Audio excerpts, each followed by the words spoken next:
नमस्कार मित्रों, जय सिया राम। मित्रों, आप सभी का मेरे YouTube चैनल विराट ज्योतिष चिंतन में हार्दिक स्वागत है। मित्रों, मैंने पिछले 4-5 वीडियोस 21 जून यानी कल रविवार को पड़ने वाले सूर्य ग्रहण पर बनाए थे। आज सूर्य ग्रहण को आधार बनाते हुए ये मेरा फिलहाल अंतिम वीडियो है। आगे जब कभी ऐसी प्राकृतिक और खगोलीय घटनाएं होंगी तो उन पर चर्चा करता रहूँगा। आज बात करते हैं कि प्राकृतिक आपदाओं का क्या कनेक्शन है सूर्य ग्रहण से। तो सूर्य ग्रहण के बाद पृथ्वी संवेदनशील हो जाती है। प्रकृति पर सूर्य ग्रहण का प्रभाव अवश्य पड़ता है, और जब प्रकृति पर प्रभाव पड़ता है तो भला एक व्यक्ति इससे अछूता कैसे रह सकता है। इसलिए सूर्य ग्रहण के बाद जहाँ जहाँ ये सूर्य ग्रहण दृश्यमान होता है वहाँ वहाँ इसके प्रभाव भी पड़ते हैं।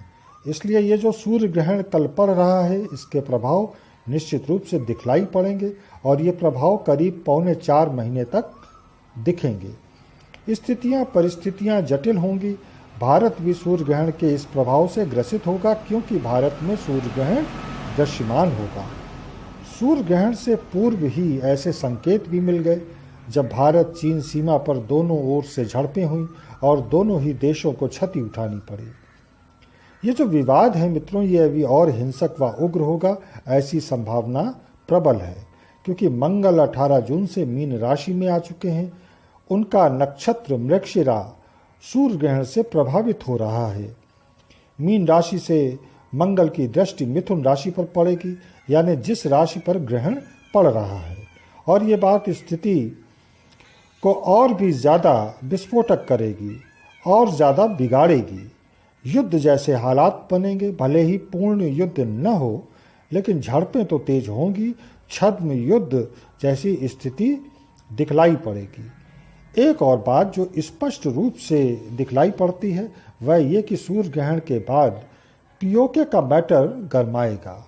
पाकिस्तान की आंतरिक व्यवस्था भी और ज़्यादा चरमराएगी। भारत को इन तीनों देशों नेपाल, चीन और पाकिस्तान से एक साथ सीमा विवाद में उलझना पड़ेगा, और निश्चित रूप से भारत इन सबसे सफलतापूर्वक निपट भी लेगा, क्योंकि भारत की कुंडली आगे चलकर और भी मजबूत होने वाली है।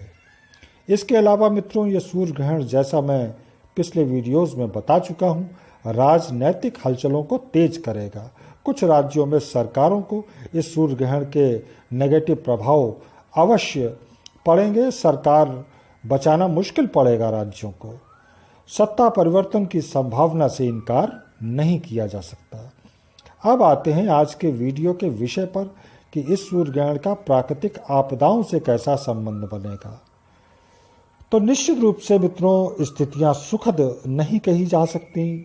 प्राकृतिक आपदाओं के बड़े प्रबल योग दिखलाई पड़ते हैं। भूकंप आदि के छोटे छोटे झटके दिल्ली, झारखंड, गुजरात आदि में महसूस किए गए थे पिछले दिनों।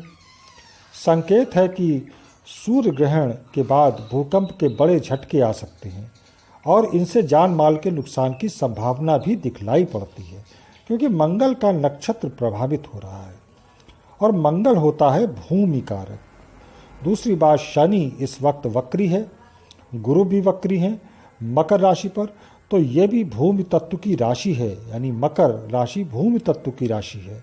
इन दोनों का प्रभाव भूकंप के लिए ज़्यादा उत्तरदायी होता है, यानी मंगल और शनि का। इसलिए सूर्य ग्रहण के बाद के जो 15 दिन होंगे वह ज़्यादा सजग रहने के होंगे भूकंप के लिहाज से। इस वक्त 4 ग्रह वक्री चल रहे हैं, यह भी एक बड़ी बात है। ये स्थिति भी प्राकृतिक आपदा के संकेत देती है। आर्थिक जगत के लिए भी ग्रहों की स्थितियां प्रतिकूल दिखलाई पड़ती हैं। पूर्वोत्तर और पश्चिम के जो क्षेत्र हैं भारत के, वहाँ की स्थितियां थोड़ी ज़्यादा विकट दिखलाई पड़ती हैं। नेपाल, चीन और पाकिस्तान भी इससे यानी प्राकृतिक आपदा से प्रभावित होंगे। भारत में उत्तराखंड, दिल्ली, गुजरात, महाराष्ट्र, खासतौर पर मुंबई आदि इन क्षेत्रों में आपदाग्रस्त होने के चांस ज़्यादा रहेंगे। जैसा मैंने बताया कि ग्रहण का प्रभाव 3.5 से 4.25 माह तक रहेगा, इसलिए इस समय तक यहाँ ज़्यादा सतर्कता रखी जानी चाहिए। अन्य देशों को भी, जिनमें Iran, Afghanistan, Spain, Germany, UK, France, America आदि देश हैं, तो इन्हें भी प्राकृतिक आपदाओं से खतरा ज़्यादा रहेगा। ये ग्रहण उपद्रव, युद्ध, उन्माद, आपदा, रोग आदि को भड़काने में अपनी भूमिका निभाएगा। ग्रहण मिथुन राशि में है। मृगशिरा और आर्द्रा नक्षत्र का भी ग्रहण का कनेक्शन है। इसलिए इस राशि यानी मिथुन राशि व मृगशिरा व आर्द्रा नक्षत्रों से जुड़े जो भी लोग हैं, क्षेत्र हैं, शहर हैं, राज्य व देश हैं, तो वहाँ खास तौर पर इस ग्रहण के नेगेटिव प्रभाव दिखलाई पड़ेंगे। वहाँ के लोग इस ग्रहण से प्रभावित होंगे। अपनी बात को यह कहकर मित्रों समाप्त करूंगा कि प्रकृति इस वक्त कुपित है और सूर्य ग्रहण से तेज तूफान, आगजनी, भूकंप, युद्ध, उन्माद आदि की संभावनाएं बड़ी प्रबल हैं। हम आपदाओं को तो रोक नहीं सकते, लेकिन उनसे बचने के उपाय अवश्य कर सकते हैं ताकि क्षति कम से कम हो। मेरे विचार से इन परिस्थितियों में सर्वोत्तम मार्ग तो यही है कि ईश्वर के शरणागत हो जाएं। जितना ज़्यादा से ज़्यादा धर्म, अध्यात्म, पूजा, आराधना, मंत्र जप आदि में शुद्ध चित्त से जुड़ेंगे, हमें लाभ होगा। आप सभी को बहुत बहुत धन्यवाद। नमस्कार। जय जय सिया राम।